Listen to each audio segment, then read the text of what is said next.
PF और UAN, इनको लेकर ना अक्सर थोड़ी बहुत कंफ्यूजन हो ही जाती है ना? कभी यूएएन नंबर नहीं मिल रहा तो कभी पासवर्ड ही भूल गए।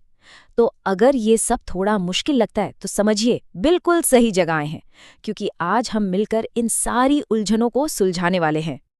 कभी ऐसा हुआ है कि अचानक से पीएफ की जानकारी चेक करने की जरूरत पड़ी और तभी याद आया, अरे यूएएन नंबर क्या था या पासवर्ड क्या था? अगर हाँ, तो फिर ये जानकारी बहुत काम आने वाली है। तो चलिए फिर इस पूरे प्रोसेस को एकदम सिंपल बनाते हैं। हम क्या करेंगे, पीएफ से जुड़ी जो 3 सबसे कॉमन परेशानियां हैं ना, उन्हें एक एक करके सुलझाएंगे ताकि सब कुछ एकदम क्लियर हो जाए। तो सबसे पहले बात करते हैं पहली और सबसे आम प्रॉब्लम की। मान लीजिए कोई अपना यूएएन मतलब यूनिवर्सल अकाउंट नंबर ही भूल गया, तो अब क्या करें, उसे पता कैसे करें? चलिए देखते हैं। इसके लिए सबसे पहले जाना होगा ईपीएफओ के ऑफिशियल मेंबर पोर्टल पर। इसका एड्रेस स्क्रीन पर दिख रहा है। एक बात याद रखिए, पीएफ से जुड़ा लगभग सारा काम इसी पोर्टल से होता है, तो इसे कहीं सेव कर लेना या बुकमार्क कर लेना बहुत काम आएगा। और प्रोसेस तो बहुत ही सीधा है।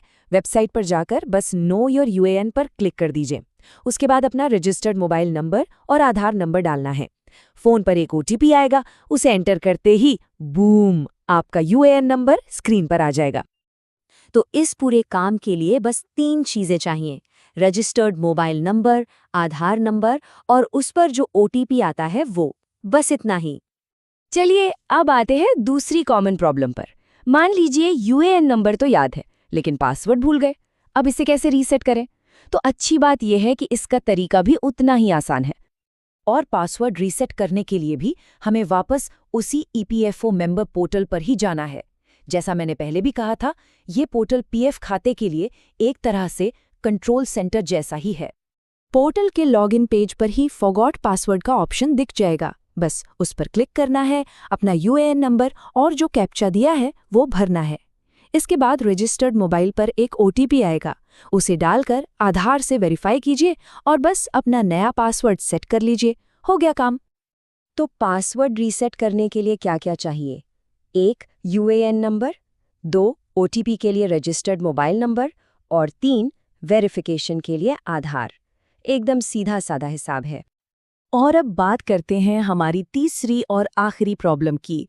और ये एक ऐसी चीज़ है जिसके बारे में ना अक्सर लोगों को एक बहुत बड़ी गलतफहमी होती है।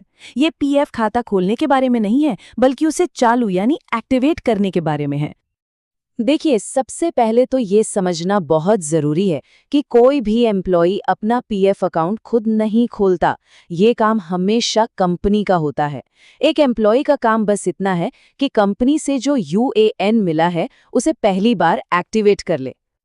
और अंदाज़ा लगाइए कि ये अकाउंट एक्टिवेट करने का प्रोसेस कहाँ से शुरू होगा?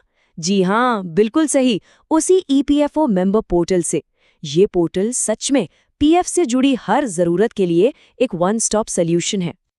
तो पोर्टल पर एक्टिवेट यूएएन का ऑप्शन चुनना है। इसके बाद कुछ बेसिक जानकारी देनी होगी, जैसे यूएएन या मेंबर आईडी, नाम, डेट ऑफ बर्थ और मोबाइल नंबर। ओटीपी से वेरीफाई करने के बाद एक यूजर नेम और पासवर्ड बनाना है और बस इतना करते ही पीएफ खाता एक्टिवेट हो जाएगा। तो एक्टिवेशन के लिए क्या क्या चाहिए? यूएएन या मेंबर आईडी, पूरा नाम, date of birth, mobile number और उस पर आने वाला ओटीपी।